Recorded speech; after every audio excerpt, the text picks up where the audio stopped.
Si on t'envoie aller t'asseoir sur une chaise au village, ne cours pas, tu pars t'asseoir parce que c'est cette chaise-là qui peut te détruire.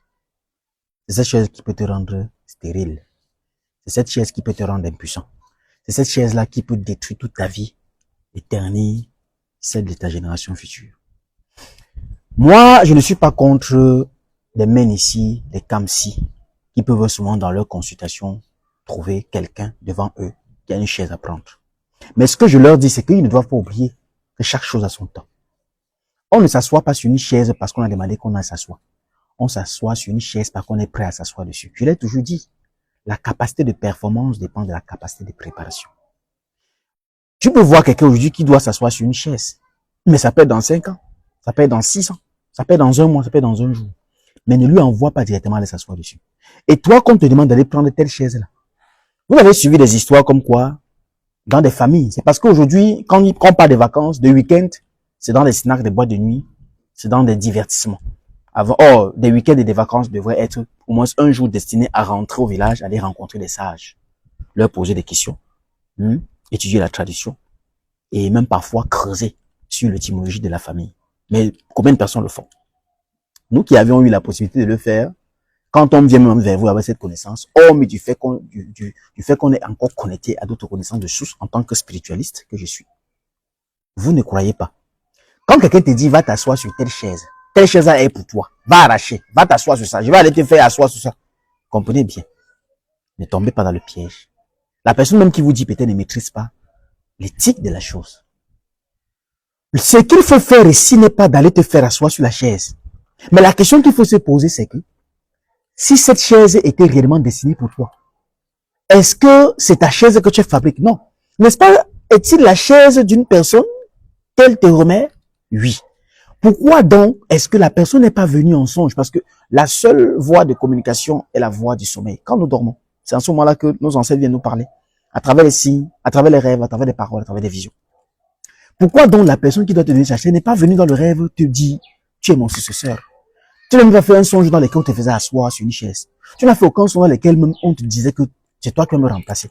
Mais c'est un jour comme ça que quelqu'un t'envoie aller le faire. Parce que justement, il y a une barrière entre toi et cette personne-là. Ce n'est pas que la personne ne peut pas te dire, c'est que toi, tu n'es pas dans la capacité de l'écouter. Donc, quand tu es devant le spiritualiste, de par sa façon de connexion, de voyageur astral, parce que le spiritualiste est une personne qui est initiée à la connaissance spirituelle. Il peut guérir les gens, il peut consoler les gens, il peut soigner les gens, il peut même donner des prophéties quand ça vient, il peut enseigner, c'est sa notion forte, enseigner la spiritualité. Beaucoup de personnes, vous allez voir les utiliser le jujube, l'huile rouge, le sel, la cola, le cajou, le ceci, mais ils ne peuvent pas vous dire réellement à quoi c'est chacune de ces choses.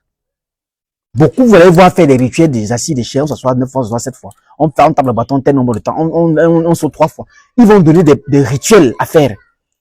Mais ils ne peuvent pas expliquer. Le spiritualiste, c'est donc celui qui est connecté dans la souche de cette connaissance-là, qui a la capacité de vous expliquer. Donc, ce que il faut faire réellement lorsque tu es assis des chaises, c'est de te préparer. Est-ce que tu peux déjà créer la communication entre toi et l'être qui veut se faire la passation de son pouvoir? Autrement dit, sa chaise. Donc, briser la barrière qui est entre vous. Et que si c'est toi qui étais fautif, il faut donc te nettoyer pour que la chose soit réglée. Et lorsque ceci est fait, lui, maintenant, il s'était. Il laisse un jour maintenant que la personne se présente à toi et te fait asseoir sur cette chaise dans un songe, ou te le dit. C'est à partir de ce moment-là maintenant que tu iras t'asseoir sur la chaise. Parce que rien ne peut se faire dans le monde physique sans se faire dans le monde spirituel. J'insiste dessus.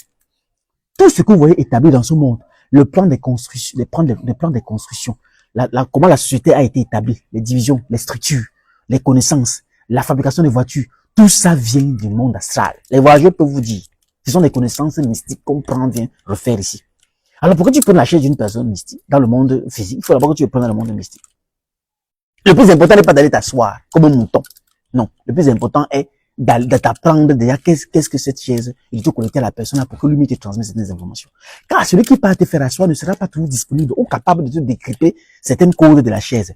Parce que lorsque ton ancêtre passe par quelqu'un pour te parler, il y a des choses qu'il ne peut pas dire à la personne parce que les ancêtres aiment ce qu'on appelle l'intimité et la sacralité.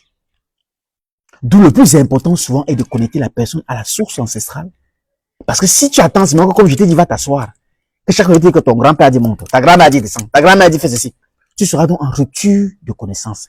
Parce que ta grand-mère ne me dira que des choses limitées. Ton grand-père ne me dira que des messages limités. Vous voyez, Parce qu'en fait, je ne porte pas l'héritage que lui, il porte, le sang. Oh, avec toi, il a cet héritage, il a ce lien-là. Donc, mon véritable travail, donc, de te connecter à lui, pour qu'il puisse te transmettre les choses brutalement, d'une façon claire et directe. Donc, ne convoitez plus les pouvoirs des concessions. Oh, telle personne est sur ma chaise. Oh, c'est moi qui représente telle. Tu connais ta patrie. Oh, c'est moi qui suis telle personne dans cette famille. Oh, le machin. Arrêtez de convoiter les chaises et les compagnies. Entrez dans la connaissance de l'apprentissage. Et à partir de là, vous serez quelles chaises sur lesquelles vous pouvez vous asseoir. Et ça vous même permettra même de connaître le type de chaise. Et pourquoi la personne était assise. Et qu'est-ce que la personne faisait avec. Parce que s'il faut s'asseoir, c'est qu'il faut faire quelque chose. Il faut exercer une activité. Il faut exercer une mission. Quelle est cette mission-là? Tu penses toujours le même ici, le camp-ci. Il y a vu la chaise là qui va t'expliquer tout ça. La première mission ici est que la personne te connecte à la source. Avant que tu t'asseyes. Je le dis parce que je sais que les assises des chaises ont détruit plusieurs personnes, plusieurs relations, plusieurs futurs. Pourtant, nous sommes en train de tout faire pour inventer ce futur-là. Le Sa Majesté Ndia Shungento. Allume ton cerveau. À très bientôt. Merci beaucoup.